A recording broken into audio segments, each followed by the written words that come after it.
Sejak itulah hubungan kami semakin dekat. Yang kedua, menjelang kejatuhan Pak Harto, Pak Amin betul-betul jadi leader dari perubahan dan reformasi. Kami bantu apapun yang kami bisa bantu supaya terjadi perubahan di Indonesia. Karena kita dua-duanya itu sangat tidak suka dengan sistem otoriter. Kita ini pro demokratis.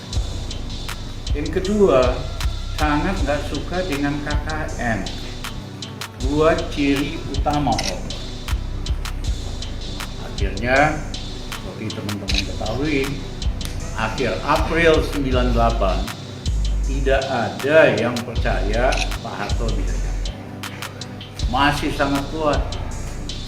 Tapi apa yang terjadi 11 Maret 98 Pak Harto kepilih, sebulan kemudian jatuh.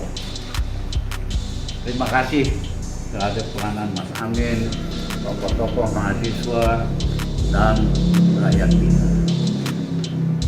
Nah, ada honeymoon reformasi zaman Habibie yang semakin memperkuat demokrasi, pers nggak usah pakai siup-siup, membebaskan semua tahanan politik, dilanjutkan sama Gus Dur, dilanjutkan oleh SBY, Mega. Nah, tapi begitu Jokowi berkuasa, tokoh yang tidak pernah berjuang sedikit pun untuk menegakkan demokrasi, begitu dia kuasa 2014, justru demokrasi dia preteli. Caranya, lihat aja indeks demokrasi Indonesia merosot berapa puluh poin. Yang kedua, lembaga-lembaga anti korupsi yang kita dukung dari dulu seperti KPK dilemahkan. Yang ketiga, dia pakai teknik Goebbels, Hitler. Hitler itu kan cuma seorang kopral, orang Jerman, orang pinter, logis, kok semuanya percaya dengan omongan Hitler? Karena ahli propaganda Hitler namanya Goebbels yang selalu mengajarkan setiap hari beritakan kebohongan, nanti jadi kebenaran. Jadi dengan menggunakan buzzer-buzzer berbayar, influencer, rakyat kita dicekokin terus dengan ketidakbenaran, dengan kebohongan, dengan fakta-fakta palsu. Sehingga banyak orang terkesima. Nah, 9 tahun selain soal itu, ya demokrasi dipreteli, dirusak. Yang kedua, KKN zaman Jokowi ini lebih ganas, lebih vulgar dibandingkan zaman Pak Harto. Kita kan semua dibikin susah sama Pak Harto. Dan Pak Harto sangat otoriter, musuh-musuhnya disikat, betul, tapi di hatinya masih ada rakyat. Makanya uang dari migas, rezeki dari minyak bumi gas, sama Pak Harto dibikinin SD Impres, dibikinin puskesmas, dibikinin buku gratis, dibikinin pasar Impres. Hatinya masih ada buat rakyat. Pemimpin Indonesia setelah Pak Harto juga kayak gitu, masih ada hati rakyat. Ya, bahwa yang besar menikmati, iya. Tapi mohon maaf, di hati Jokowi tidak ada rakyat.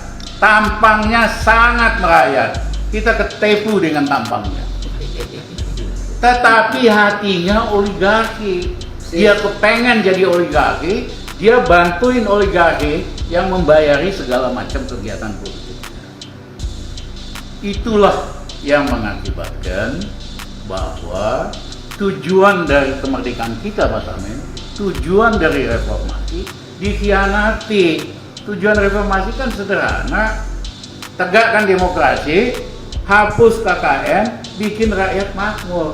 Dia nggak bisa deliver. Yang ada dia bikin rakyat semakin miskin. Ya, karena hatinya itu nggak ada buat rakyat. Tampangnya doang, selfie-nya doang sama rakyat, sama petani. Yang dia lakukan, subsidi pupuk untuk petani dia hapuskan, dikurangi. Yang dia lakukan import terus. Jadi petani kalau nanam padi selama 2 tahun terakhir merugi kalau untuk dijual, kecuali buat makan sendiri. Sektor tanaman pangan tumbuhnya minus 3,19%, artinya mengkerut. Kenapa? Karena apa yang dia pidatokan pro petani, selfie sama petani, hanya slogan dan pencitraan doang. Kebijakannya anti petani. Beda sama Pak Harto, beda sama Gus Dur dan yang lain-lain. Jadi saudara kawan-kawan, yang ketiga dia bangun dinasti KKN. Anak-anak ini KKN semua, dari mana? Ya, konglomerat swasta mau nyumbang 150 miliar Mas Amin hanya buat bisnis pisang goreng doang. Jakarta Selatan banjir sama pisang goreng dengan duit segitu. Ada konglomerat yang nyumbang 100 miliar hanya buat cendol. Jakarta Selatan banjir sama channel Mas Amin. Itu namanya trading influence, dagang kekuasaan bapaknya yang didagangin. Lebih ganas dari Tommy Soeharto. Tommy Soeharto ngaco bisnis setelah Pak Harto kuasa 15 tahun. Ini baru 7 tahun udah kebablasan. Ya. Dan tidak hanya membangun kerajaan dinasti bisnis lewat KKN, tapi juga bangun dinasti politik. Si Gibran itu udah dirancang sejak pemilihan wali kota di Solo bahwa dia akan dipersiapkan untuk jadi wakil presiden. Jadi wali kota hanya 3 tahun. Makanya undang-undang ini akan coba diubah, diturunkan umur. Iya kan? Benar-benar vulgar dan bejat apa yang dilakukan oleh Jokowi. Dia pikir Indonesia ini kerajaan yang dia mau bangun kembali. Dia lupa dengan sejarah. Pada saat kemerdekaan kita, raja-raja di Nusantara menyerahkan hartanya untuk bangun republik, menyerahkan kerajaannya untuk bangun republik. Raja Jogja menyerahkan hartanya untuk membiayai perang melawan Belanda. Sultan Tidore punya pilihan oleh PBB. Satu, kamu gabung sama Belanda. Yang kedua, kamu merdeka sendiri. Yang ketiga, kamu gabung Republik Indonesia. Sultan Tidore memilih yang ketiga. Kebayang nggak kalau Sultan Tidore waktu ikut Belanda bisa lebih makmur, merdeka. Wah, kekayaan alamnya banyak, nikel segala macam nih, maritim pasti lebih kaya. Teman-teman kebayang nggak kalau Sultan Tidore waktu itu nggak gabung Republik Indonesia? Sepertiga Indonesia bolong dari Tidore Papua sampai Papua. Indonesia bolong sepertiganya.